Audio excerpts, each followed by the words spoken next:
otoritas terkait. Bagaimana harapan warga Jakarta terkait dengan momok ibu kota? Ikuti penelusurannya bersama saya, Glenny Sofani.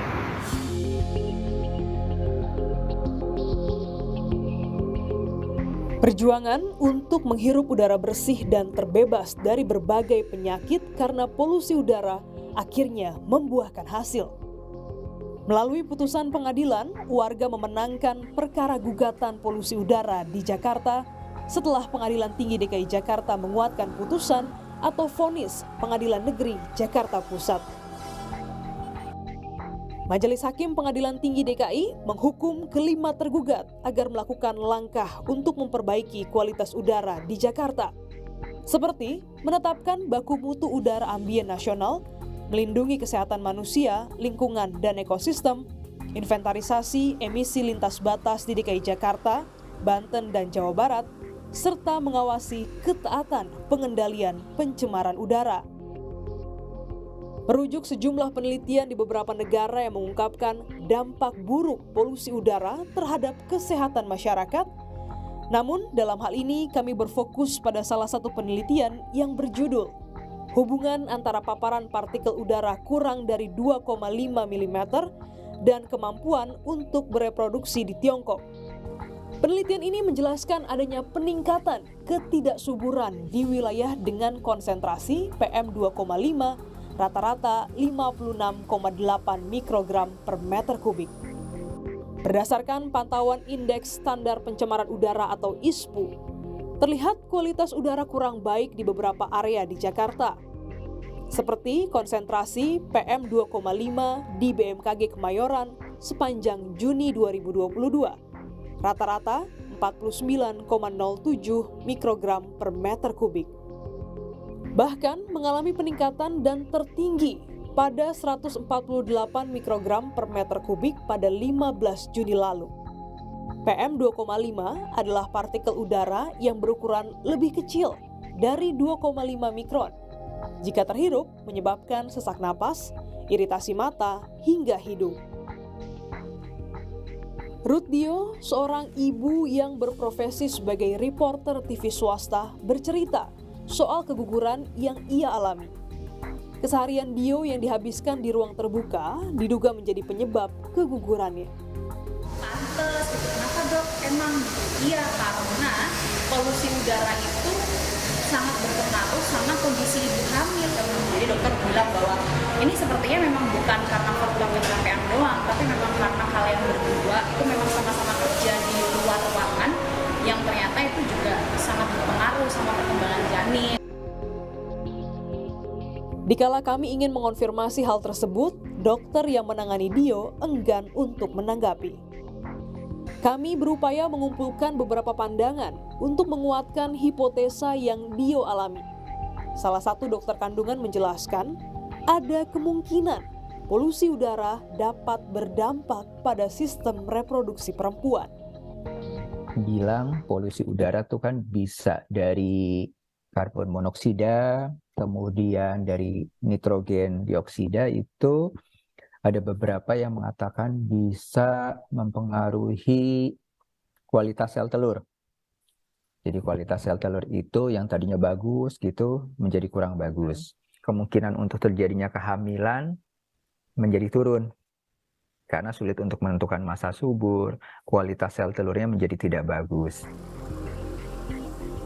Keterbatasan penelitian mengenai dampak polusi udara terhadap sistem reproduksi sangat disayangkan pihak medis dan peneliti. Nah sayangnya tuh untuk dipublikasi ke jurnal internasional itu kadang-kala kita masih punya keterbatasan, termasuk penelitian di kita juga. Untuk publikasi internasional tuh penelitinya bayar sendiri Mbak Glenis ya, nggak gampang. Itu puluhan juta untuk bisa terbit. Pengukurannya itu agak sulit dan mungkin berharga tinggi gitu, artinya biaya tinggi lah maksud saya gitu. Jadi perlu dana baik untuk pemeriksaan di laboratorium maupun terkait dengan udaranya maupun pengambilan spesimen misalnya untuk diperiksa juga di laboratorium tentu ya. Jadi dua hal ini memang relatif mahal. Sayangnya di Indonesia itu masih belum ke arah sana gitu. Sehingga kajian-kajian yang ada juga masih di negara seperti misalnya Amerika, Eropa. Kalau di Asia mungkin Hong Kong, China, Taiwan akan tentang pengaruh polusi udara terhadap sistem reproduksi.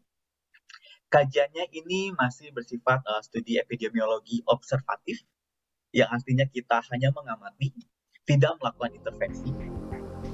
Sementara itu, Kementerian Lingkungan Hidup dan Kehutanan atau KLHK menganggap upaya yang telah mereka lakukan sejauh ini mampu menekan ISPU di Jakarta. Ada peraturan yang terkait dengan baku emisi gas buang kendaraan bermotor tipe baru. Ini peraturan ini ditujukan kepada kendaraan-kendaraan yang baru diproduksi gitu ya. Itu harus memenuhi teknologi Euro 4. Ini terbit pada tahun 2017. Ini Permen akan mengurangi beban emisi yang dikontribusikan begitu ke lingkungan. Jakarta mengalami indeks penurunan polusi udara dengan rentang waktu 2019 hingga 2022. Pada 2019, sebanyak 99,1% jumlah hari dengan kualitas baik dan sedang. Tahun 2020, 100% hari kualitas baik. Dan pada 2021, sebanyak 91,9%. Menurut data KLHK, ISPU kategori baik adalah rentang 1 hingga 50, sedang 51 hingga 100, dan tidak sehat 101 hingga 200. Namun, terdapat perbedaan standar parameter PM2,5. Di Indonesia adalah 15 mikrogram per meter kubik, sementara WHO telah merevisi batas baku mutu menjadi 5 mikrogram per meter kubik. Faktor perubahan iklim membuat musim kemarau lebih panjang, ataupun musim hujan yang berkurang, membuat polusi udara tetap mengapung dan mengakibatkan peningkatan konsentrasi polutan yang tinggi.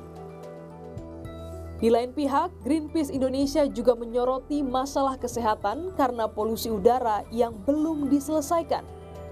Greenpeace menilai temuan yang dialami Dio dapat dijadikan dasar atau studi kasus untuk membuka gugatan baru dan mengawal hal ini. Pasti kalau sudah ada temuan seperti itu kita bisa kalau bersedia orangnya untuk kita masukkan dalam, kita bikin viral ya bahasanya kayak gitu kan. Nah ini tantangannya sebenarnya tergantung ke individunya. Sebetulnya karena kan berbekal dari pengalaman pribadi, terus juga aku awalnya juga baru tahu nih ternyata polusi juga berpengaruh kepada ibu hamil. Dan ketika aku sharing sama teman-teman perempuan yang lain yang sudah menikah